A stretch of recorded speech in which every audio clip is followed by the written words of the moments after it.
I'm a health and wellness coach as well as some other things, and I help empower women to live the lives they were meant to lead, and one of those ways is through nutritional education. Excuse me. So just disclaimer, everything that I share is for education only. Anything that you decide to change in your lifestyle or your diet, you should run through a primary care provider. But that being said, let's get going. I am going to do a series of lives on Ditch the Diet, myth busting, because from what I've seen and experienced through coaching, there's a lot of hype, and there is a lot of confusion around things that are actually pretty simple. But one of the things that happens is our mind will challenge us. It will confuse us on purpose to keep us in the same place, because sometimes being confused or stuck is more comfortable than growing. And so I'm here to simplify the process for you and help calm all the neurons in your brain so that you can actually make some steps to living a healthier lifestyle and being empowered to do that. So today I wanted to talk about, is a question that came up, so happy and grateful. It was posted to me earlier this week about maybe the numbers or the amounts of nutrition that somebody's getting on a program being too much or not enough. So we inherently think when we're dieting that if we skip a meal or we miss out on a few extra calories, or what's the word I'm looking for? We sacrifice to get to our goal, that's healthy for us. And I have a few concerns about that. Part of it is when we are changing something and we're adapting to new, kindness matters. So I wrote that up here. Kindness matters. Kindness to who we are and how we're changing. And I don't believe in deprivation, and I do believe in treating ourselves and our emotions in the process with kindness and grace. So that's the first thing, is actually how you're posturing going into a lifestyle change. Are you able to give yourself grace when the process isn't perfect? Then on the nutritional side, there's some key factors to think about. So the first thing is nutritional density. And you guys have been hearing me talk about macros. I love macro counting, because to me, macro counting means we're looking past the numbers and we're looking for the best food options to fill those numbers to meet our needs. So I do think that there are a couple of diets out there or nutritional programs that you can just plug numbers in, and you can plug in the numbers and it be crappy food, or you can plug in the numbers and it be really rich, nutritionally dense food. So when you're making your choices, it's not just calories in, calories out, it's what kind of calories are coming in and what kind of calories are coming out, because the nutritional density, if your cells are getting everything that they need in macro and micronutrition, you probably will need less, because you're getting what you need and your body's not having to search through everything to get what it needs. Now, that's a little vague.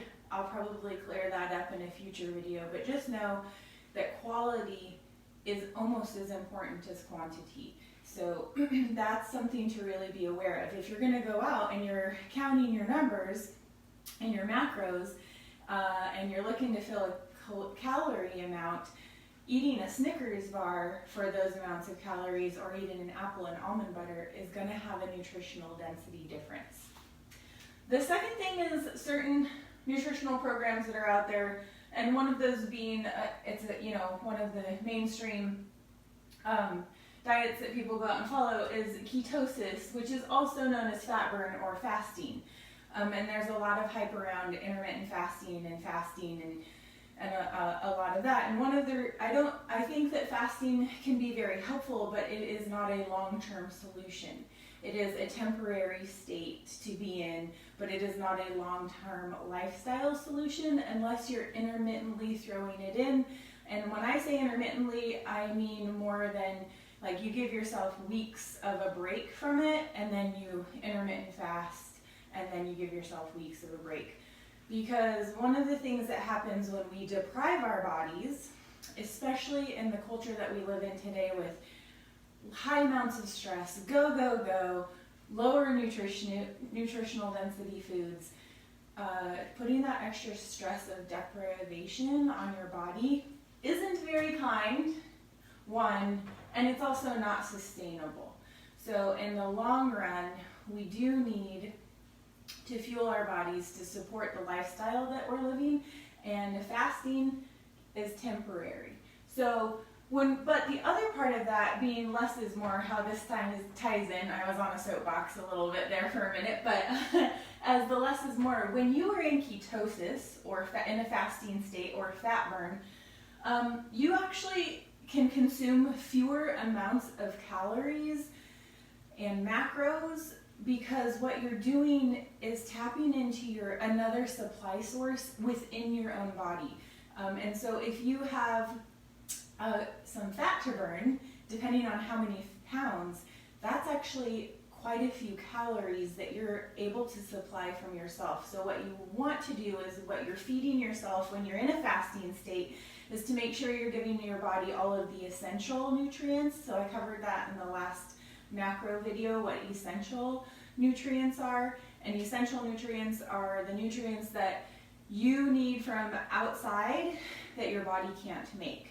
But when it comes to actual like energy, ATP, your body can supply that from your fat stores. And most of us have a couple pounds of fat to donate to the cause of energy. So if you're in that state of fat burn or fasting or ketosis, you actually can consume less outside calories to meet your goals, because your body is meeting the energy needs with your own fat stores. Okay, so that's a consideration where less actually might be more, but for all intents purposes, still kindness matters, and is it sustainable? The third thing that's really important to talk about is nutrition is not one size fits all. There might be somebody who is my same body type and my same muscle build and my same height and all of those things, and they might only go for a walk 4 days a week. And where I ride my bike more than 5 hours a week and I go to the gym, I need about 3,000 calories a day in energy. So that's not broken down in macros, but that's just energy. And the person who goes for a walk 4 times a week might only need 1,200 calories worth of energy.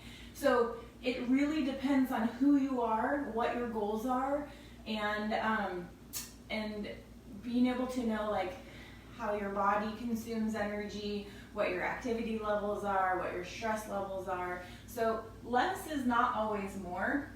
And the third point that I don't have on the board is, sometimes if you put yourself into a deficit, you will slow your metabolism down, because some people call it starvation mode, that's not even a real term in nutrition. But what can happen is, if you're not getting enough nutrition, you will slow your metabolism down, which is a whole nother story for a whole nother time. We actually want your metabolism to stay lit and on fire and going, which is really important. So you have your own internal sweet spot, depending on who you are, what your activity levels are, what your stress level is, what your goals are. So less is not always more, and if to switch out of that diet mindset into a whole lifestyle change, I want this to be a forever mindset. These are points to consider on the grand scale of making the decision of like what program you're going to follow and who you're going to work with. So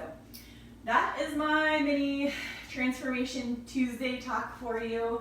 Love the questions. If you would like to hear me explain something deeper or explain a different topic in nutrition or mindset, please let me know. I'm happy to answer questions. Love to connect with you. I hope you have an amazing day, and have a great one. Bye.